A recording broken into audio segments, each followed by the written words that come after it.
Hey friends, welcome back to my channel. My name's Ishi and today I am going to be talking about the most disappointing books I read in 2020. When I say disappointing, I don't mean that these books were bad necessarily. It just means that I had expected much more from these books. My expectations for these books was up here, but the energy that these books brought was down here. If you liked any of these books, I'm really sorry. I can definitely see why people would like them. I just was not one of those people. Anyway, there are 5 books total and I am going to start off with the least disappointing and make my way down to the most disappointing book that broke my heart because I had expected it to be my literal favorite. The first book on this list, the least disappointing one of all, Crown of Feathers. I purchased this book because the cover was so pretty and I expected the story to be just as epic as the cover. This book was unnecessarily long and really boring.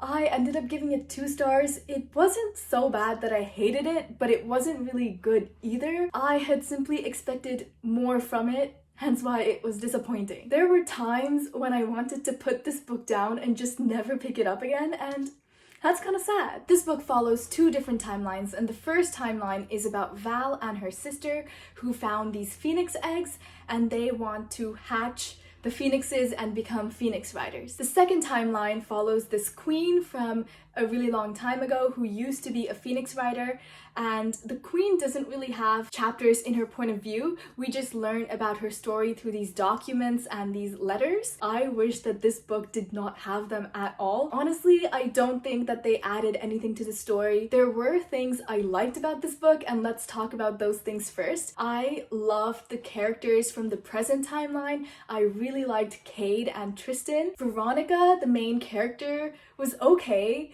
I enjoyed her point of view, but I wouldn't say she is my favorite character. She was kind of annoying at times, not gonna lie. The setting, however, was beautifully described and I could imagine this place in my head really vividly, so kudos to the author for that. Next, the things I did not like. It honestly felt like I was reading a history book, mostly because of those letters and documents from the previous timeline. They were just so dry. Like, this book could have been cut in half. They took me out of the present timeline, which I was really enjoying, and because I was taken out of the story again and again, I was just constantly irritated throughout this entire book. Also, at the top of each chapter were these little poem things, and they were honestly so cringy. They reminded me of like 2012 Tumblr poetry. I was like, lots of authors say that world building is an iceberg and what we see in the story should be just the tip of it and most of it is underwater. The stronger the underwater foundation, the stronger the story is. However, the world building in this story is a ginormous mountain visible for everyone to see. It feels like the author wants the readers to know every single thing about all the world building she did, and it's just like, I don't want to see it. The entire world building is fed to us in these huge info dumps and I'm just like, please move on. Ma'am, where is the plot? Overall, I think that this book could have been so much more. I do not think that the past timeline should have been focused on as much as it was, and I think that the world building could have been toned down a tiny little bit, which is why I was disappointed. My expectations were not met. I do not think I will be reading the next book, and it's just a sad experience overall because this book was $30. The next book I found a tad more disappointing was Shorefall by Robert Jackson Bennett. This book, I had so many expectations. This is the second book after Foundryside and I loved Foundryside. I gave it 5 out of 5 stars. It follows a thief named Sankhya and she is sent on an assignment to steal this key. So she steals this key, but apparently it's just this super important key and everyone wants it. So now because she has it, she's like a wanted person. All the important people in the city are after her because of this key. And this book takes place in a steampunk sort of world. It's just so interesting. The magic system is so interesting. It was so good. I would still recommend that you guys read the first book because it was just so good and you need to read it. The second book, however, I had expected so much. Because I loved the first book, I expected to love the second book just as much, and I didn't hate it. I still gave it 3 stars because it was okay, but I was not expecting this book to be just okay. I was expecting it to be amazing and brilliant and incredible, which is why I was disappointed. This book tried too hard to appear as if it had big brain energy, and it just lessened my enjoyment of it that much more. I loved the characters in the first book, and I love the characters in this book as well, but there is something about them that seems different, and I don't know what it is, but I think it might be because of the time skip. There is a tiny little time skip between the first book and the second book, but it just seems that so much changed between them that the characters that I loved in the first book were just not the same here. But the one thing that made me dislike this book was the villain. I could not take the villain seriously at all. Like, every time this clown showed up, I was like, I understand that this villain is supposed to be super scary, but the description of him was just so comical that I honestly just thinking about him makes me crack up. I cannot remember if he wore all black, but I do remember that he had this 3-pointed hat and he could float. So he just sat crisscross applesauce in the air and just floated around. I just could not take it seriously at all. And because the villain was not as scary to me as he was to the characters, it did not have that much impact. Also, this villain is different from the villain in the first book, and I think the villain in the next book will be different than this one. So I don't like that. I like having one continuous villain. Overall, I did not dislike this book. I liked it. I thought it was okay, but like I said, this book was not supposed to be okay. It was supposed to be amazing, and it was not, which is why I was disappointed. My expectations for this book were greater than my expectations for the last book, which is why this book was more disappointing than the last book. Moving on, I have another book that I expected so much from, but I was left wanting. The Toll by Neal Shusterman. I gave this book 2 stars. I did not like it. It was a disappointing time all around. This is the 3rd and last book in the arc of a Scythe. The first book was Scythe, obviously, and the second was Thunderhead. I loved Scythe. It was one of the best books I read in 2019, I believe. I absolutely loved it. I think that I might even reread it someday. This series takes place in a world where there is no death, no war, no disease. Science has basically made the world into this perfect little utopia, and because there is no death, there still needs to be a way for people to control the population of this world because overpopulation is still a thing. So there are these people called Scythes whose job is to kill people, basically. The main characters are Citra and Rowan, and they are chosen to be apprentices to really famous Scythes. And like I said, I absolutely loved the first book. Talking about The Toll, however, I am so disappointed that I don't even know how to explain myself. Out of this 600-page book, the first 300 pages were boring and unnecessary. We spent the first half of this book just setting the stage for what was supposed to happen later, and for a 3rd book in a series, I did not like that at all. I mean, this is the 3rd book. The setting stage part should have already happened. The main problem I had with this book, however, was that we did not spend enough time with the characters that we had come to love in the previous book. Like, who is Citra? Who's Rowan? I don't know. Like, we barely even see them in this book at all. This book focused on Grayson, and I like him well enough, but like, do I like him better than Citra or Rowan? No. Most of the people we get a lot of point of view chapters from I did not like, so I did not enjoy reading this book as much as I enjoyed reading Scythe. I felt like the plot of this book was driven by Neal Shusterman's will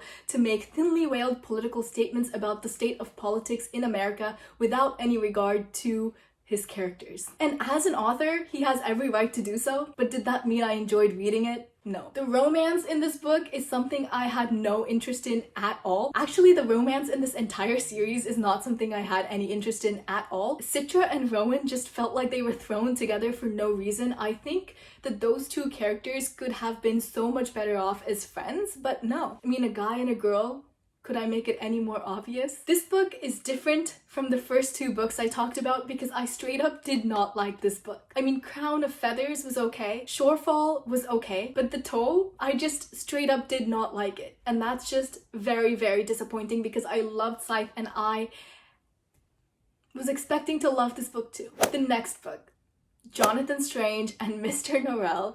I spent 4 months reading this book. Nicole and I were supposed to have buddy read it together in like June or July, I don't remember, but both of us just ignored it, pretended it didn't exist, and didn't even talk about it, even though we were still talking to each other during that time. And I thought that she was way ahead of me and she thought I was way ahead of her, but both of us were just pretending that this book did not exist. And when we finally buckled down and finished it, it wasn't even satisfying. This book was just very, very boring and I would read literally anything else. I'd rather reread The Toll than this book. This is an urban fantasy that takes place in olden day England, and magic used to be a thing once, but it no longer exists, or at least that's what the people think. However, there is one magician by the name of Jonathan Strange, and he is the only magician in all of England. He makes himself known by bringing a dead girl back to life, and suddenly everyone thinks he's so amazing and perfect. And then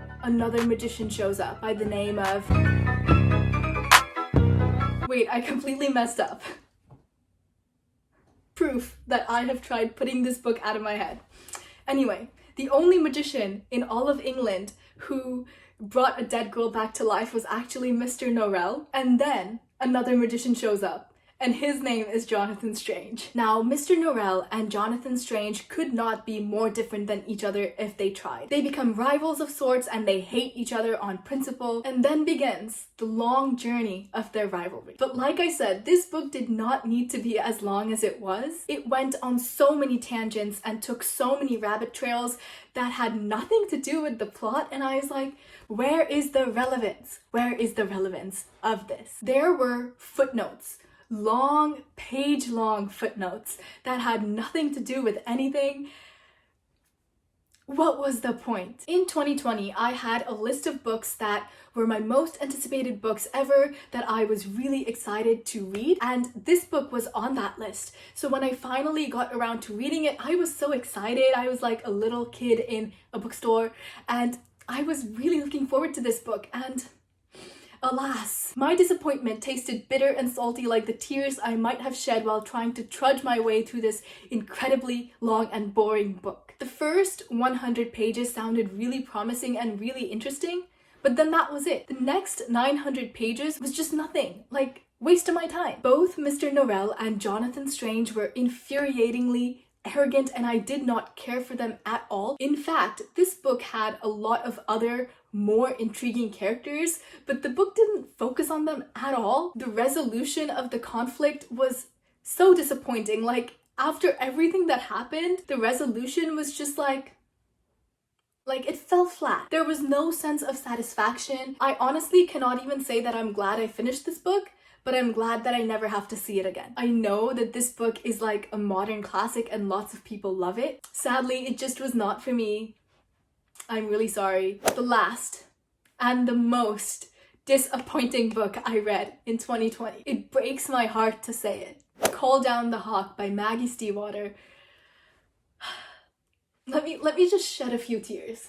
I loved The Raven Cycle. They were books that I read back in high school, and you know those books that you just read during a certain period of your life and then you just like hold on to those books no matter what? That was The Raven Cycle for me. Thinking back on The Raven Cycle, just so much love. There is so much love in my heart for Adam and Ronan and Gansey and Blue and Noah. I just love them so much. And this book was supposed to be the Ronan book. And this trilogy, I think it's going to be a trilogy, was supposed to be the Ronan trilogy. And I was so excited. My heart was beating like outside of my body. And I was just so excited because Ronan was my favorite character in the Raven Cycle, and I just wanted to know more about him and more about his backstory, more about his future. I started reading this book with my expectations in the sky. That is how high my expectations for this book were. Instead, I was disappointed and betrayed by this book. This book followed Ronan, obviously, but it also had a couple other perspectives.